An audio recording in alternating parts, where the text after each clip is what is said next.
Mega Manila at buong bansa. Ito ang 882 DWIZ. Noon hanggang ngayon, 73 taon nagbabalita ng tama, naglilingkod ng tama. DWIZ!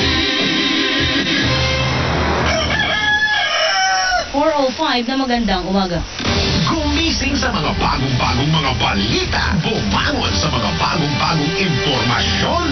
Live, nationwide, worldwide, at netwide. IC Umaga Balita. Pakinggan sa lahat ng DWIZ sa buong bansa hanggang sa lahat ng digital platforms ng DWIZ. Facebook at YouTube at watch it live via Free TV sa Aliw 23.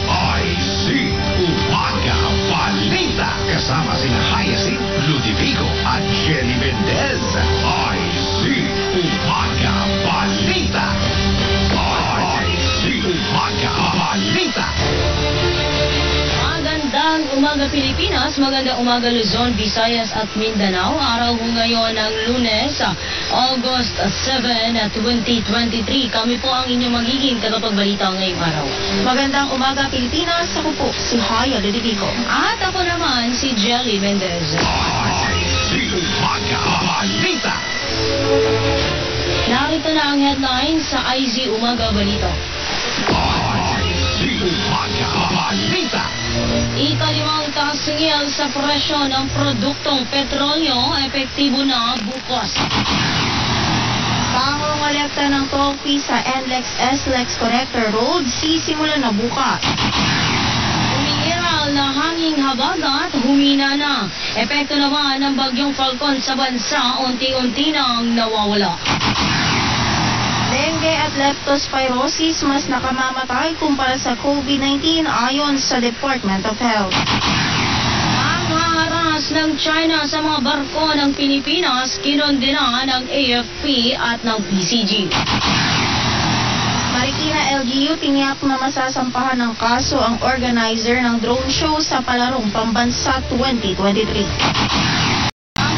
Sa ibayong dagat, China niyanig ng magnitude 5.5 na lindol. Mahigit 20 katao sugatan. Sa ating sports news, dating PBA star at Gilas Pilipinas team captain Jimmy Alapag itinalaga bilang player development coach ng Sacramento Kings. Ang latest sa showbiz, Melay Cantiveros, dinipensahan ang kanyang anak laban sa mga basher.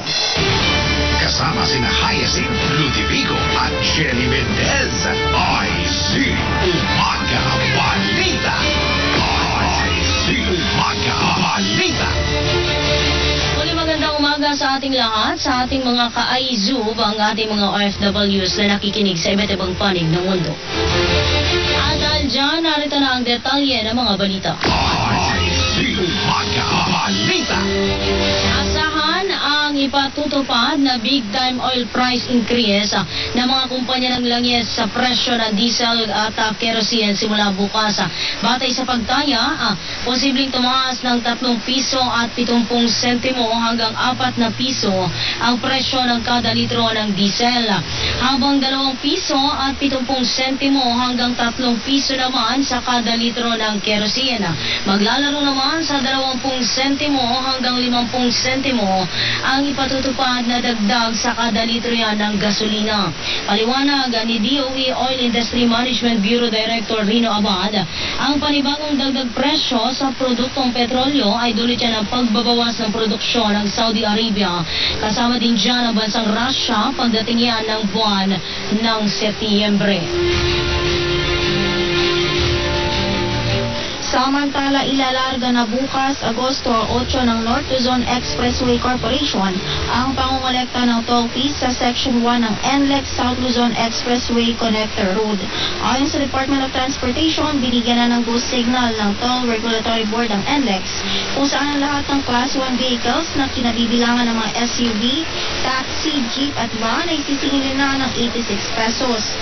215 pesos naman para sa Class 2 vehicles na kinabibilangan ng mga light truck at bus, habang 302 pesos naman para sa Class 3 vehicles na kinatibilangan naman ng mga mabibigat at malalaking trucks.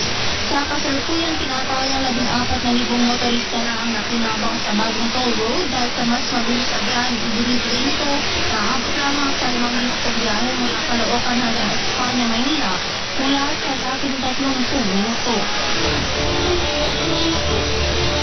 Kumpiyansa ang Metropolitan Manila Development Authority o MMDA na matatapos ang pagkukumpuni sa EDSA sa Miyerkules sa August 9.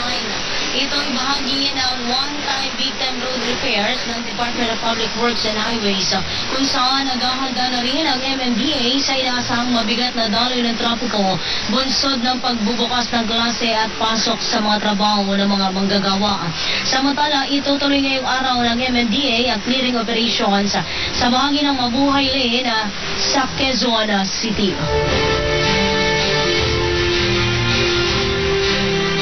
Nakatakda namang maglabas ng notice of violation ang Metropolitan Manila Development Authority laban sa construction company na namamahala sa LRT-1 North Extension Common Station Project. Ito'y dahil sa matinding trapikong idinulot ng proyekto sa mga motorista sa EDSA sa Quezon City noong nakalipas na Sabado. Ang notice of violation ay pirmado ni MMDA Assistant General Manager for Operations, Assistant Secretary David Angelo Vargas. Nabatid ng isinara ang lahat ng mga lanes upang maglidaan sa pagsasagawa ng nasabing proyekto. Tanging ang zipper lane o ang EDSA Carousel Bus Lane lamang ang binuksan para sa mga sasakyan. Nagbabala naman sa publiko ang Land Transportation Office laban sa mga nagpapanggap na opisyal gamit ang Department of Transportation. Kasunod nito nang napaulat na may mga nagpakilalang liaison officer na DOTR upang makapangloko sa mga negosyante. Ayon kay LTO Chief Vigor Mendoza, isang lalaki umano ang inaresto matapos ireklamo ng large-scale cybercrime estafa dahil sa pagpanggap nito bilang liaison coordinator ng DOTR. Batay sa investigasyon, nangako ang suspect na kanyang ilalakad sa LTO ang licensing at registration ng mga sasakyan na kanyang nabiktima para naman gamitin sana sa isang negosyo. Kapalit siya ng mahigit 400,000 piso pero hindi nangyari ang naturang kasunduan. Kaugnay nito ay nagpaalala sa taong bayan si Chief Mendoza na panatiling maging alerto, maging mapanuri, doblehin ang pag-iingat pagdating sa pakikipagtransaksyon at sa lehitimong tanggapan lamang ng LTO makipagtransaksyon upang hindi mabiktima ng anumang uri ng scam.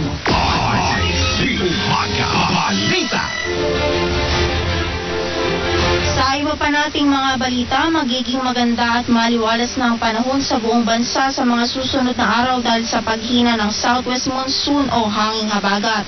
Ito ang inihayag ng Pag-asa Weather Bureau na unti-unti na rin nawawala ang epekto ng bagyong Falcon matapos itong lumabas ng Philippine Area of Responsibility kamakailan.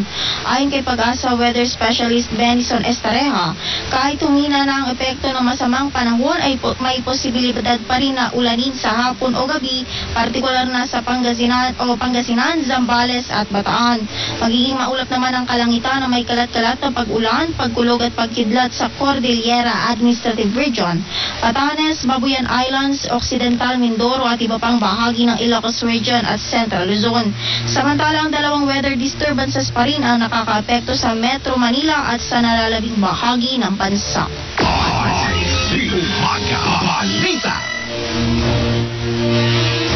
Sa kaugnay na balita, pinag-iingat ho ng Department of Health ang publiko laban sa mga sakit na dengue at leptospirosis na patuloy na tumataas ang kaso. Ayon kay Health Secretary Teodoro Ted Herbosa, ay mas deadly o mas nakamamatay ang dengue at leptospirosis kumpara yan sa COVID-19 virus. Sinabi ng kalihim na mas marami ngayon ang bilang ng mga tinatamaan ng naturang sakit kung saan ito lamang nakarang buwan umabot na sa mahigit 85,000 ang kaso ng dengue sa buong bansa. Kasama na ang halos 300 bilang ng mga nasawi. Umabot naman sa 2,079 ang leptospirosis cases na naitalayan mula buwan ng Enero hanggang Hulyo, kabilang na ang 225 katao na binawian naman ng buhay. Batay naman sa naging resulta ng mga tinamaan ng COVID-19, nasa 1 hanggang 2 lang ang naitatalang bilang ng mga idinadala sa paggamutan. Sa karaniwan ay mga adult o may mga kabilang dyan ang mga matatanda o adult at ang mga may comorbidity o yung may mga karamdaman ng mga may mga kapansanan ng mga disabilities. At dahil dyan, binigyan din mo ng kalihim na maiiwasan ang ganitong uri ng sakit kung mapapanatili ng publiko ang kalinisan sa loob at labas ng bahay, maging sa buong kapaligiran.